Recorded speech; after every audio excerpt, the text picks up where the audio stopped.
भाइयों बहनों, हम सब ने पिछले 9 वर्षों में भारत की विकास की एक नई यात्रा के साथ साथ आस्था और विरासत को मिल रहे सम्मान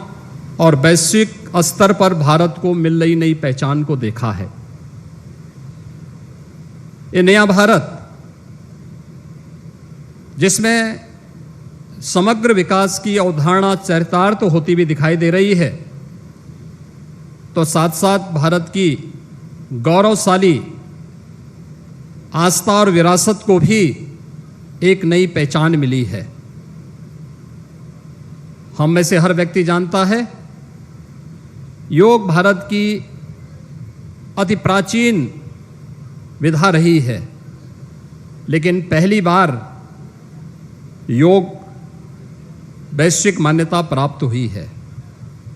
जब 21 जून की तिथि संयुक्त राष्ट्र संघ के द्वारा विश्व योग दिवस के रूप में मान्यता देकर के आदरणीय प्रधानमंत्री जी के प्रस्ताव को वैश्विक मान्यता दी और वर्तमान में 180 देश भारत की ऋषि परंपरा की इस प्रसाद के साथ, इस उपहार के साथ जुड़ करके भारत के प्रति कृतज्ञता ज्ञापित करते हैं। कुंभ को विश्व की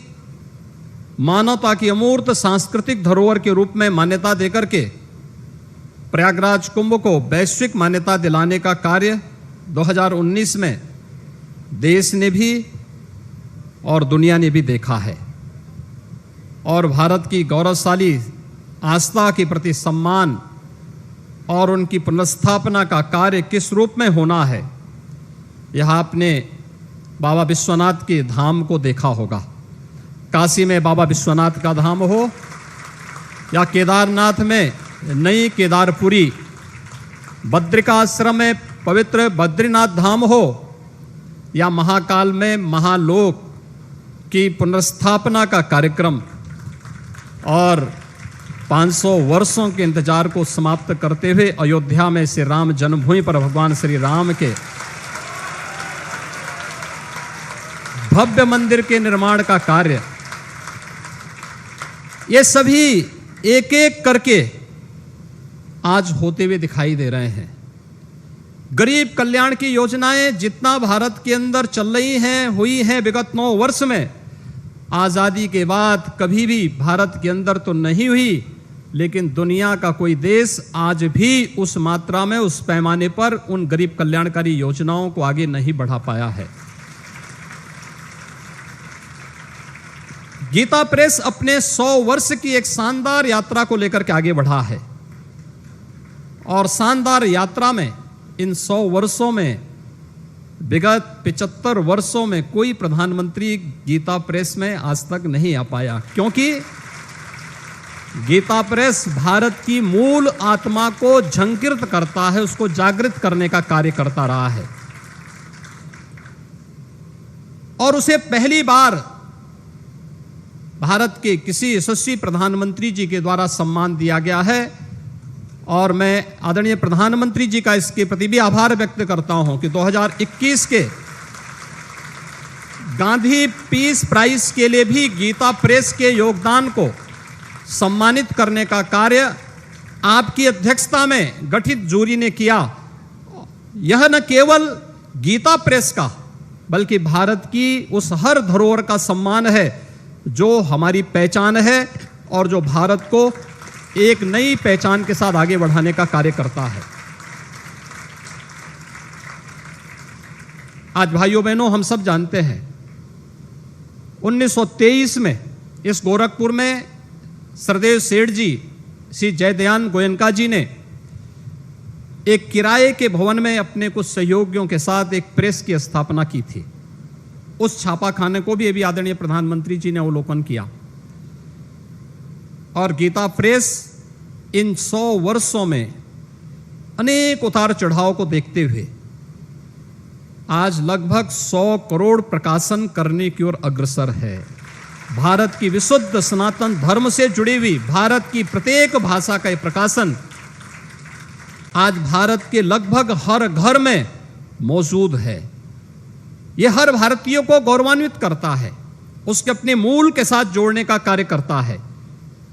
एक और आस्था का सम्मान और दूसरी तरफ विकास की नई यात्रा को ध्यान में रख करके देश के अंदर जो कुछ भी देखने को मिला है, ये तो गोरखपुर का वासी हर व्यक्ति जान रहा है। 30 वर्षों से बंद गोरखपुर का खाद कारखाना आज अपनी 110% क्षमता से कार्य कर रहा है। गोरखपुर में एम्स कोई सब कल्पना भी नहीं करता था, लेकिन वह भी आज साकार हुआ है और भव्य रूप से गोरखपुर का एम्स पूर्वी उत्तर प्रदेश, पश्चिम उत्तर बिहार और नेपाल के एक बड़े भूभाग को बेहतर स्वास्थ्य की सुविधा उपलब्ध करा रहा है। गोरखपुर में और पूर्वी उत्तर प्रदेश में इंसेफ्लाइटिस जैसी बीमारियों के समाधान के लिए आईसीएमआर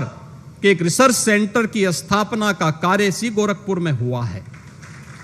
और यही गोरखपुर है रामगढ़ ताल, जो गोरखपुर की आपराधिक गतिविधियों का अड्डा था, आज शानदार सरोवर के रूप में अपनी एक नई पहचान बना रहा है। एक नई कनेक्टिविटी के साथ उड़ान योजना के अंतर्गत 2017 के पहले गोरखपुर में केवल 1 फ्लाइट थी, आज 14 फ्लाइट गोरखपुर से चल रही हैं। और नए भारत की नई ट्रेन वंदे भारत के रूप में भी आज गोरखपुर से लखनऊ के लिए और जोधपुर से अहमदाबाद के लिए आदरणीय प्रधानमंत्री जी के कर कमलों से कुछ ही देर में प्रारंभ होने वाला है। भाइयों बहनों, ये अद्भुत संगम और सचमुच ऐसे महानायक का इस अवसर पर स्वागत और अभिनंदन हर भारतवासी का सिर गौरव के साथ आगे बढ़ता है जब वैश्विक मंच पर भारत को मिलती हुई प्रतिष्ठा हम देखते हैं। पापुआ न्यू गिनी हो, फिजी हो, ऑस्ट्रेलिया हो या जापान हो या दुनिया के दादा के रूप में माने जाने वाले अमेरिका के अंदर प्रधानमंत्री जी की लोकप्रियता या दुनिया के किसी भी अन्य उस मंच पर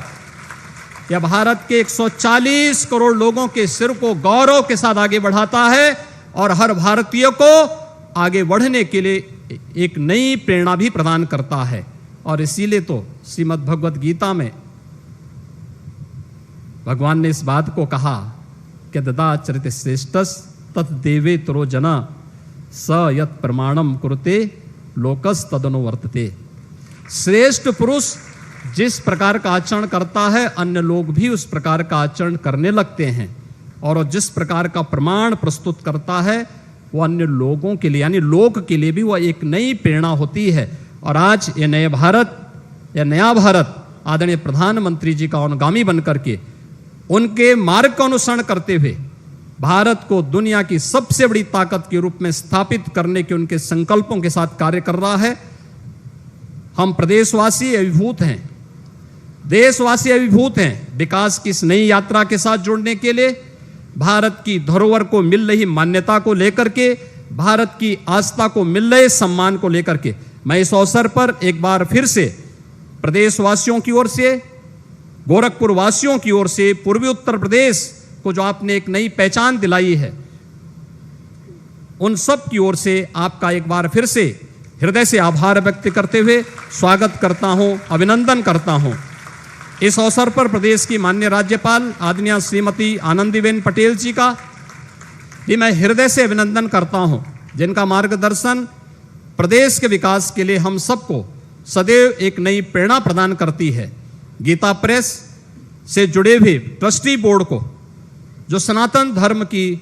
इस आवाज को साहित्य के माध्यम से जन जन तक पहुंचाने का कार्य कर रहे हैं, शताब्दी महोत्सव के अवसर पर उन्हें हृदय से बधाई और शुभकामनाएं देते हुए विश्वास करते हैं कि संस्थापकों की भावनाओं के अनुरूप यह प्रेस निरंतर 100 वर्ष की अपनी यात्रा को जिस प्रकार से, जिस शानदार तरीके से आगे बढ़ाया है, आगे की कार्य योजना को भी उसी तत्परता के साथ, उसी प्रतिबद्धता के साथ गीता प्रेस ट्रस्ट बोर्ड आगे बढ़ाने का कार्य करेगा। पूरा समाज और पूरी सरकार आज आपके साथ में है। इस विश्वास के साथ मैं आप सबके प्रति अपनी शुभकामनाएं देता हूं। धन्यवाद। जय हिंद।